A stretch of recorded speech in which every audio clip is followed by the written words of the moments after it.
అను. కాబట్టి నా దేవుడు నన్ను కాపాడాడు. సింహాల నోర్లు మూయించేసేసాడు.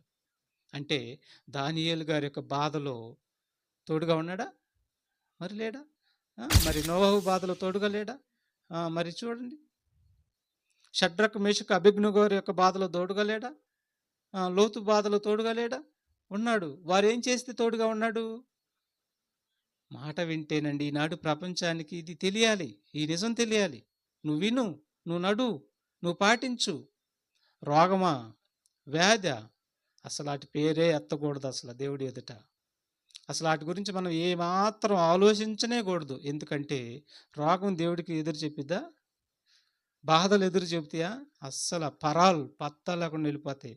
మనం కరెక్ట్గా దేవుడి కోసం కానీ బ్రతికామంటే ఏ రోగం కూడా నిన్నేమీ చేయదండి. అంత మాత్రమే కాదు, ఇంకొక మాట చెప్పుకున్నాం చూడండి. ఒక మాట రాజుల గ్రంథంలో 17 అధ్యాయం, మొదటి రాజుల గ్రంథం 17 అధ్యాయంలో, ఇదిగో కరువులో కూడా తోడుగా ఉన్నాడండి. కరువులో తోడుగా ఉన్నాడు. చూడండి, మనకు కూడా కరువులు వస్తాయిగా. కరువులో ఉన్న వాళ్ళు చేతులు ఎత్తండి. నేను కరువులో ఉన్నానయ్యా అన్న వాళ్ళు చేతులు ఎత్తండి ఒకసారి. ఇప్పుడు కాదు, ఇక ముందు పూర్వం ఎవరైనా ఉన్నారు కరువుల్లో? మనం అందరం కరువుల్లో ఉండవారమే. మనందరం కూడా నీళ్లు పోసుకుని అన్నం తిన్న వాళ్ళమే కదా. కారం మెతుకులు తిన్న వాళ్ళమే, నీళ్లు పోసుకుని అన్నం తిన్న వాళ్ళమే మనం కరువుల్లో. ఇప్పుడు దేవుడు మనకి ఆయన దయ వలన మరి కూర మెతుకులు తింటున్నాం, అంతేనా? అది అనమాట. ఇప్పుడు ఒక ఆయన దేవుడు మాట వింటున్నాడండి. ఆయనే ఏలియా గారు.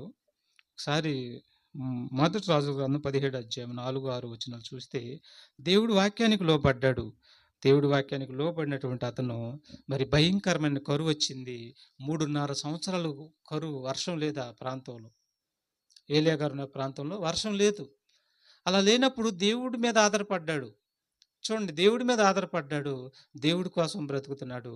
అప్పుడు దేవుడు ఎంత అద్భుతమైన కార్యం చేస్తున్నాడు చూడండి. బాధల్లో నెమ్మది ఇచ్చేవాడు, బాధల్లో కాపాడువాడు, కరువుల్లో ఆహారం పెట్టువాడు ఆయన తప్ప ప్రపంచంలో ఎవరి వల్ల కూడా కాదు.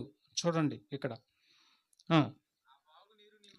ఆ వాగు నీరు నువ్వు త్రాగుదువు, అచ్చటకు నీకు ఆహారం తెచ్చినట్లు నేను కాకోలములకు ఆజ్ఞాపించుతనని అతనికి తెలియజేయగా, అతడు పోయి యెహోవా సెలవు చొప్పున యోర్దానుకు ఎదురుగానున్న కెరీతు వాగు దగ్గర నివాసం చేసెను. అక్కడ కాకోలములు ఉదయమందు రొట్టెను మాంసమును, అస్తమయమందు రొట్టెను మాంసమును అతని యొద్దకు తీసుకుని వచ్చుచుండెను. వాగునీరు త్రాగుతూ వచ్చెను, ఆ రొట్టెను ఆ యొక్క మాంసం తింటూను వచ్చెను. ఎందులో? కరువులో. ఎన్ని సంవత్సరాలు అమ్మా? 3.5 సంవత్సరాలు పోషించాడంటే చూడండి, అర్థం చేసుకోండి. అంటే కరువులో కాపాడుకుంటూ వచ్చాడా? కాపాడాడు. అంటే వారి యావత్ బాధలు ఆయన కూడా బాధలు నొందుతాడు. వారి బాధల్లో ఆయన తోడుగా ఉంటాడు. ఆయన రక్షిస్తాడు, మనల్ని కూడా రక్షిస్తాడు. మన మనసు పరిపూర్ణంగా ఉండాలి, మన మనసు యథార్థంగా ఉండాలి. మనం దేవుడికి పరిపూర్ణంగా లోబడిపోవాలి.